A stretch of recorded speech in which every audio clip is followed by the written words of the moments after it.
ते मला अंतिम आठवडा प्रस्तावावर 3.5 मिनिटात मांडायला फार घाई झाली. आज मला तो विस्तृतपणे मांडता येईल अशी अपेक्षा आहे. ही समस्या जी आहे ती केवळ भावनिक नाही आहे, तर गंभीर कायदेशीर अशी पोकळी आहे सभापती महोदय.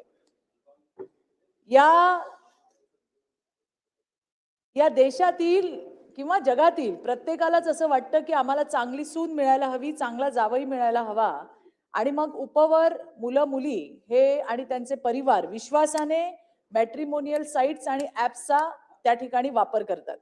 परंतु हे ज्यांचं जे स्वप्न आहे ते पूर्णपणे धुळीला मिळवायचं काम या मॅट्रिमोनी साइट्सच्या माध्यमातून होतंय. अशा बऱ्याच गोष्टी समोर आलेल्या आहेत. आपल्याकडे भारत मॅट्रिमोनी, जीवनसाथी, एलिट, शादी.com, विवाह.com, लाईफ पार्टनर, मराठी, गुजराती, केरळा, वेगळ्या वेगळ्या कम्युनिटीजच्या matrimony sites, Nikah forever, Wedgate matrimony, Imperial matrimony, अशा अनेक मॅट्रिमोनी साइट्स आहेत. वेगळे वेगळे ऍप्स त्या ठिकाणी आहेत. हे काही समाजसेवा करत नाहीत सभापती महोदय, हे पैसे घेतात लोकांकडनं आणि त्याच्या बदल्यामध्ये त्यांना काय मिळतंय तुम्ही जर बघितलं तर माझ्याकडे 2 अशा केस स्टडी आहेत. एक पुण्यातली IT सेक्टरमध्ये काम करणारी उच्च विद्याविभूषित अशी मुलगी मॅट्रिमोनीवरती तिने आपलं नाव त्या ठिकाणी दाखल केलं आणि एक समोरून असा मुलगा की जसं आपण म्हणू त्याला स्वप्नातले राजकुमारच हे जणू आहेत. जी काही स्वप्न मुलींची असतात त्या पद्धतीची ही मुलं आणि मला तर असा संशय आहे की ही टोळीच असावी की जे रेकी करून अशा मुलींचं, चांगल्या प्रोफाईल्सच्या मुलींचं रेकी करतात आणि त्या मुलींना या जाळ्यामध्ये ओढतात. आता तर या मॅट्रिमोनी साइट्सने व्हिडिओ चॅट्स, व्हिडिओ कॉल आणि चॅटिंग सुद्धा चालू केली आहे आणि त्यामुळे हा प्रश्न अधिकचा गंभीर झालाय. या मुली भावनिक त्यांची जवळीक त्या ठिकाणी होते आणि आता आपण लग्नच करणार आहोत म्हणत पुन्हा 7-8 महिन्यांनी याच मुलींकडनं मला माझ्या धंद्यासाठी पैसे हवेत, मला आणखीन कशासाठी पैसे हवेत, स्वतःचं पुढचं भावी आयुष्याचं चांगलं स्वप्न दाखवत या मुलींना शारीरिक आणि आर्थिक शोषण होतंय. हे फक्त या मुलींचंच नाही तर घटस्फोटित महिला, ज्या विधवा महिला आहेत त्यांच्यासोबत सुद्धा हे प्रकार मोठ्या प्रमाणे त्या ठिकाणी घडतायत. पण आज आपण बघितलं की आताचा जो आपला IT ऍक्ट आहे, IT ऍक्ट 2000 मध्ये 79चा इंटरमिडियरीचा गैरफायदा घेत किंवा फायदा घेत या मॅट्रिमोनी साइट्स ज्या आहेत या पुढे होणारे जे काही या घटना घडतात, या महिलांचं, या मुलींचं जे आर्थिक आणि लैंगिक शोषण होतं त्याच्यापासून पूर्णपणे आपली जबाबदारी झटकून टाकतात. जसं फेसबुकवर कोणी आक्षेपार्ह टाकलं सभापती महोदय तर ती फेसबुकची जबाबदारी नाही, त्या पद्धतीने या मॅट्रिमोनी साइट सुद्धा त्या ठिकाणी आपली जबाबदारी झटकतात. अल्पकालीन चर्चा आहे, आपण थोडक्यात डेव्हलप करा आणि महत्त्वाचं सांगते सर, माझे महत्त्वाचे प्रश्न आहेत. त्या मॅट्रिमोनी साइट्स कडे जो डेटा जातो हजारो लाखो मुला मुलींचा वैयक्तिक कौटुंबिक डेटा जातो, त्याचं काय होतं ते विचारायला आज त्यांच्याकडे कोण नाहीये. हा अत्यंत गंभीर प्रकार चालू आहे. आज बंदूक पाहिजे तर तुम्हाला आर्म लायसन्स लागतं, तुम्हाला दुकान टाकायचं तर त्याचं लायसन्स लागतं, पण मॅट्रिमोनीला कुठलंही लायसन्स लागत नाही आणि त्या कुठल्याही कायद्याच्या कार्यकक्षेत येत नाही. आपल्याकडचे IT ऍक्ट सभापती महोदय शेवटची 2च मिनिटं मी घेईन. IT ऍक्ट 2000 सालीचे आहेत, आता 2025 चालू आहे. 2000 मध्ये माहिती तंत्रज्ञान IT कायदा लागू झाल्यानंतर देशातील सायबर गुन्ह्यामध्ये त्याचं स्वरूप बदललंय.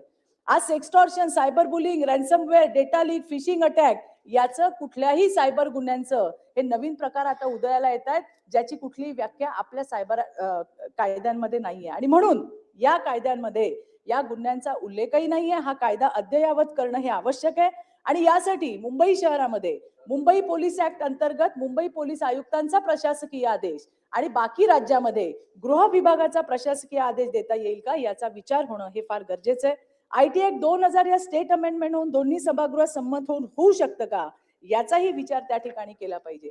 या मॅट्रिमोनी साइट्स काही फक्त सभापती महोदय महाराष्ट्रातून चालत नाही, देशातून चालतात, जगातून चालतात आणि त्यामुळे माझी आग्रही मागणी आहे की या सगळ्या मॅट्रिमोनी साइट्स आणि ऍप यांना कायद्याच्या कार्यकक्षेत आणण्यासाठी राज्य सरकारने या मुद्द्यावरती केंद्र सरकारकडे online matrimonial service regulation act आणि रूल अशा स्वतंत्र कायद्याची मागणी करायला पाहिजे.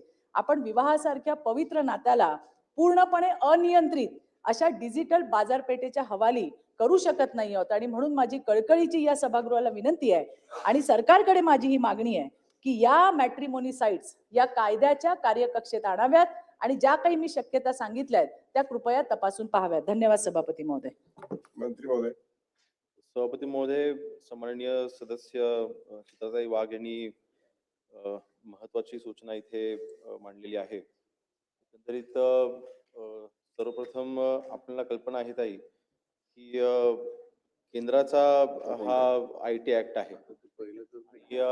2021 साली केंद्र शासनाने या IT ऍक्ट मध्ये काही सुधारणा करून बेसिकली ह्या सगळ्या मॅट्रिमोनियल ऍप मध्ये जे कोणी रजिस्ट्रेशन करतात त्यांचा जो काही डेटा येतो, पहिल्यांदा ह्या डेटाचा ऍक्सेस हा आपल्या गव्हर्नमेंटकडे नसायचा किंवा ती माहिती आपल्याला हे जे कोणी ऍप ओनर्स आहेत ते द्यायचे नाही.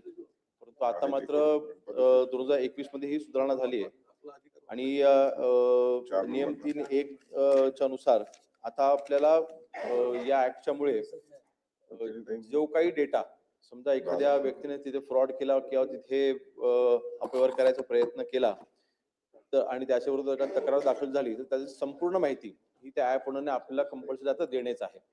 नाहीतर त्या संबंधितांवरती आता आपल्याला कारवाई देखील करता येते.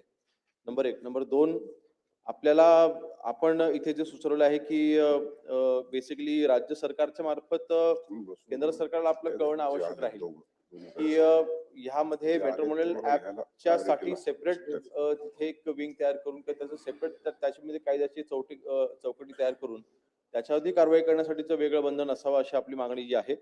नक्कीच त्यासाठी आपल्याला शेवटी हे ऍप्स हे काही फक्त महाराष्ट्रात रजिस्टर नाही, जसं आपण देखील म्हटलात काही काही ऍप्लिकेशन आहे ते देशाच्या बाहेर देखील रजिस्टर असतात, काही काही ऍप्लिकेशन आहे ते महाराष्ट्राच्या बाहेर देखील रजिस्टर असतात. त्यामुळे ह्याला राज्य सरकारचा या ऍपवरती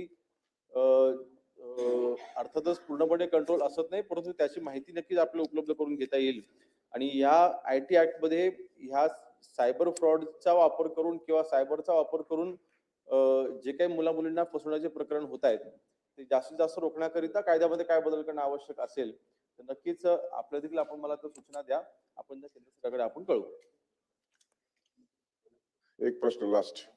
महोदय, मी मंत्र्यांचे आभार मानेन, परंतु या ठिकाणी माझा महत्वाचा मुद्दा आहे, कायदा बनेलच पण त्याआधी प्रशासकीय आदेश जे आपल्या मुंबई पोलीस ऍक्ट आणि गृह विभागाकडनं जे देऊ शकता येतात ते जर दिले तर यांना आटोक्यात आणता येईल. यांना सगळ्यात महत्वाचं लायसन्स अनिवार्य करणं, परवाना अनिवार्य करणं आणि कायद्याच्या कक्षेत आणणं ही आजच्या काळाची गरज आहे आणि त्याच्यावरती सभापती महोदय सरकारने लक्ष द्यावं ही माझी कळकळीची मागणी आहे.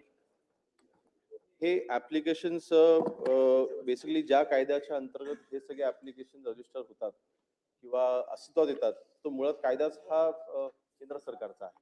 आता हे चालवत असताना त्यांनी कायद्याच्या दृष्टीने किंवा सुरक्षेच्या दृष्टीने जी काळजी घेणं आवश्यक आहे त्या सूचना नक्कीच आपण त्यांना देऊ शकतो, पण त्याच्यावर त्यामुळे बंधनं घालू शकत नाही. शेवटी त्यांना ऍप्लिकेशन तयार करत असताना IT ऍक्ट मध्ये त्यांना ज्या प्रोव्हिजन्स दिलेल्या आहेत त्यानुसार ते करत असतात, परंतु त्याच्यामुळे देखील समजा त्यांच्या ऍपचा वापर करून एखादं कोणी चोरीचा तिथे प्रयत्न करत असेल तर त्यासाठी त्यांनी काय उपाययोजना करायच्या आहेत किंवा काय काळजी घ्यायची आहे ह्याचे आदेश नक्कीच आपल्याकडे त्यांना देता येतील.